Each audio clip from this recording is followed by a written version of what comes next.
সিরাজগঞ্জে একটা জিনিস দেখছি আমরা, আমি শাহজাদপুরে চাকরি করছি, এখানে দেখছি এখানে প্রচুর মানুষজন গরু পালন করে। তো এখানে আপনারা বিভিন্ন সময় গরু চুরির দু একটা ঘটনা ঘটে। তো এটা আমি আসার পর থেকে আমরা গ্রামের মানুষকে নিয়ে আমাদের মাননীয় ডিআইজি স্যার, মাননীয় ডিআইজি স্যার এবং মাননীয় পুলিশ সুপার স্যারের নেতৃত্বে প্রতিটা গ্রামে ভিলেজ ডিফেন্স টিম গঠন করা হয়েছে। এবং ভিলেজ ডিফেন্স টিমে একজন মেম্বার থাকে রাত্রে, একজন গ্রাম পুলিশ এবং 7 থেকে 8 জন আমাদের গ্রামবাসী লাঠি টাঠি নিয়ে, বাঁশি নিয়ে, লাইট নিয়ে ডিউটি করে। প্রত্যেকটা আমাদের যতগুলো প্রবেশ পথ আছে, মানে বিভিন্ন উপজেলা থেকে, বিভিন্ন জেলা থেকে আমাদের গাজীপুরে যতগুলো প্রবেশ পথ আছে, প্রত্যেকটা প্রবেশ পথে ভিলেজ ডিফেন্স টিম আছে এবং আমাদের 5টা রাত্রে মোবাইল টিম কাজ করে। প্রত্যেকটা টিমের সাথে যে আমরা কথা বলি, আল্লাহর কাছে লাখো শুকরিয়া যে এই অদ্যাবধি পর্যন্ত আমাদের এখানে এই ধরনের কোনো ঘটনা ঘটে নাই।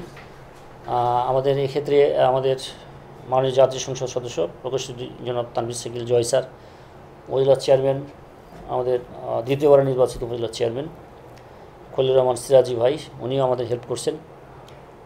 ইউনো সাহেবও আমাদের খোঁজখবর নেয়, বা ইউনো সাহেবও মাঝে মাঝে এগুলো আমাদেরকে হেল্প করে থাকে। আমাদের গ্রাম পুলিশ আমাদের সহযোগিতা করছে। এবং আমি বিশ্বাস করি যে কুরবানি একটা মানুষ যে গরু লালন পালন করে, ধরেন এটি সন্তান, আমাদের এই এলাকাতে আমি দেখছি যে সন্তানের চেয়ে বেশি এটার ভিতরে ইনভেস্ট করে। ধরেন 1 কেজি ভুসির দাম 60 টাকা, কিন্তু যে লোকটি প্রতিদিন 1 কেজি ভুসি কিনছে সে কিন্তু সন্তানের পিছনে 60 টাকা ইনভেস্ট করে না। তো যখন একজন লোক 2টা গরু বা 3টা গরু লালন পালন করলো, উদ্দেশ্য কি, হয়তো কুরবানি ঈদের আগে বিক্রি করবে, এই টাকা দিয়ে হয়তো একটা ঘর বানাবে বা অন্য একটা কাজে লাগাবে, জমি কিনবে, একটা বাড়ি বানাবে। তো এই লোকটি যখন গরু চুরি হয়, এই লোকটিতে আশাহত হয়, সে যে এত আশা নিয়ে একটা গরু পালছে, আশাহত হয়। তো এইটি আমাদের মাননীয় পুলিশ সুপার স্যারের নেতৃত্বে এই কাজটি আমরা খুব ভালোভাবে করতে পারছি।